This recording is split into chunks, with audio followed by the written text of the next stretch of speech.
Their training video for the police in Arizona, it's 55 minutes. And I'm not exaggerating, 40 minutes of it is, you should never use race to profile against anybody. Like, all making the thing. What they say is, it's like, where they find you, are you with more than one person? Do you not know the people in your car? Do you not have an address? Is your car riding low? Do you act suspicious? Your demeanor? Do you seem uncomfortable? And like, you know, you guys are smart kids. You could create the hypothetical of an individual who is here illegally and who fits all of those things, and the cops say, yeah, you know, illegal. But let's be perfectly honest. Like, I've ridden in a car that was low. You know, and these things happen. When you got stopped by the police, I would imagine your demeanor was a little uncomfortable. You were stressed, you know? And if you give the police officers, and don't get me wrong, I've worked with Arizona police officers. There are some wonderful people that do that. They really are. I mean, I'm not suggesting for 1 second that every single cop in Arizona is a scumbag. But when you give police this power, and that's what we do, we give police this power, again, as a society. When you give them that much leeway, where all they have to do is sort of say, well, you know, look how he's dressed, he can't speak English, clearly he's illegal. It just gives a license to individuals who want to abuse that, the right to abuse it, right? Maybe it would never happen. Maybe they pass SB 1070 and never want to with anybody wrongfully detained. I mean, who knows, right? But I think it's a serious risk to give police officers that level of authority without demanding that they have real cause to detain someone, you know, and not just their car's riding low and they have an odd demeanor and they can't speak English all that well, you know. But again, that's my point, my position. Excuse me. Any other questions? SB 1070. I'll go back here. You said that under SB 1070, Arizona law enforcement, they're obligated to evaluate citizenship status. Yeah. I thought in Arizona that the driver's license itself provides that. Yes. Is that not no. definitive enough? Or? You're saying, correct me if I'm wrong, that in Arizona under SB 1070, if an individual presents a driver's license, that's presumptive evidence that they are here legally. I thought. That is correct. You're absolutely right about that. But and there's like 8 types of identification that they have identified, and I acknowledge that that's a nice saving grace.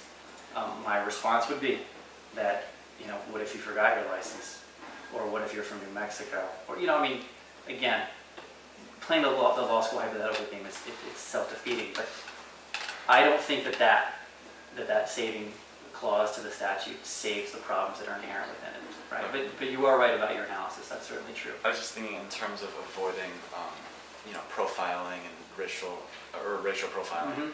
If no matter what you look like or how you speak, if you get pulled over for speeding, doesn't everybody have to show a driver's license then?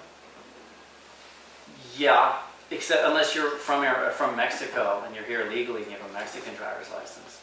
I mean, there's ways you can be driving a car. You're right. I mean, certainly that within the automobile situation, most individuals would have an Arizona driver. That's certainly true. I don't deny it. But again, there's 2 responses. The first is that there will be situations where individuals can drive legally in the state of Arizona without having an Arizona driver's license. You may have done it yourself. I assume you live here now. And the second thing is, you know, obviously there's going to be interactions with police in situations. What about the passengers in the car, right? You know, kids who are under 18. Any number of situations where people interface with the police but don't have that type of identification. You had a question? Yeah, what is the current status in terms of constitutional expectation for illegal immigrants even in the U.S.? Because I know that there are cases like U.S. versus Verdugo or Quinez, which basically said, if I'm correct, that like the Fourth Amendment rights of an illegal within the U.S. were not necessarily applicable because they're not a citizen. What is the... what rights do they have? Basically, what rights under the Constitution do they have as illegals? Yeah, it's such a terribly complicated question. Fundamentally, baseline, civil rights apply to all persons present in the United States. You know, if you were to dig deep on that, you find exceptions.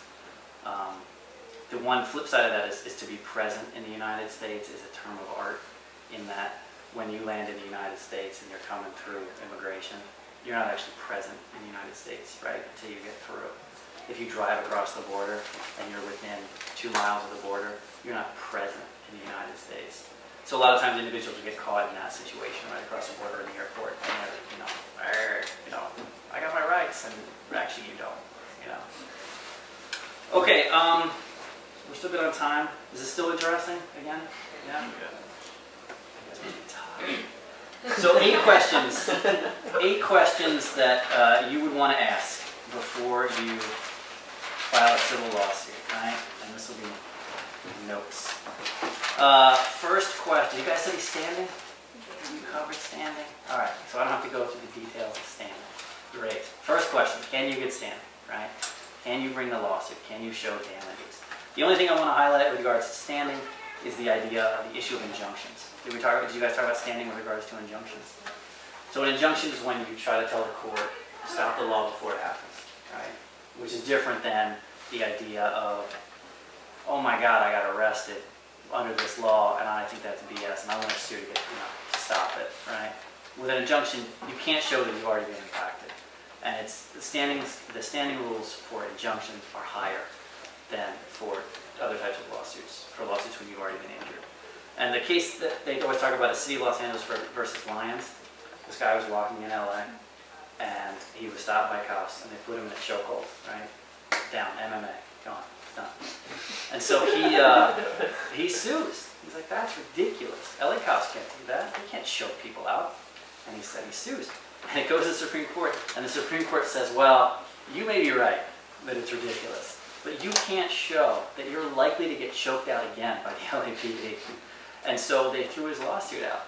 And those are one of the only reason I mentioned it is because in our Swift Rates case, remember the meatpacking, holding everybody, get indignant, right? That's the government's big defense. Their big defense is, you can't show, sir that works in the meatpacking plant that we've already raided, that you in particular are going to get detained again in this type of raid, which is fundamentally absurd. Like, of course not. They've already raided the meatpacking plant. And it's a big problem, and it's difficult to find individuals who can demonstrate standing in injunction type cases. It's much easier to wait till something has happened and sue for, Bivens Act and civil rights violations. The other issue of standing, real quick, you want to try and find the best plaintiff that you can. And what I mean by that is that this is the real world. Like, you have to convince a judge or a jury. Like the Prop 8 is a good example. The Prop 8 marriage cases. Like, they went out and they found 2 couples who'd been together forever, who had children, who didn't have criminal backgrounds, who were articulate and well-spoken.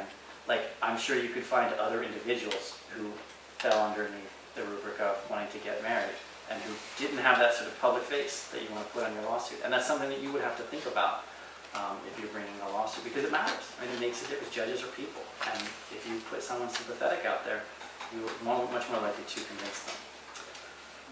Second question, have you guys talked about venue and jurisdiction? Are you in the right court? You guys have talked about this as well? Yes? Yeah. I'm getting some yeses, some no's. All right, so I won't go into details about that. That's simply what law you're suing under. You're suing under the federal constitution. You have to go into federal court, state constitution, state court, federal question, federal court. You guys got it. Boom. Globally. The only other thing I'll mention about that is, do you guys talk about forum shopping? Trying to find the best place for your case. The point of that is simply that not all courts are created equal. The federal courts in Virginia, for example, are more conservative than the federal courts in California. And so if you're bringing a lawsuit, you're bringing a pro-marijuana lawsuit, right? That's what you want to do. You would probably decide, as an attorney, not to bring that lawsuit in Virginia or wherever. You would probably bring that lawsuit, frankly, in Los Angeles, is your best bet. And again, the Prop 8 is the perfect example. It's not by coincidence that they filed that lawsuit in San Francisco. Like, that didn't just happen, like that was a very conscious decision. Third question, are you suing the right party? Do you have the right defendant? This seems a little obvious, but sometimes it can be complicated. With regards to immigration, for example, there's like 4 or 5 different agencies you could ostensibly be suing, depending on the process, what you're trying to make happen. I don't want to dwell on it. It's not particularly complicated, but it is a question you should ask yourself, right? Fourth question, what does the Constitution say?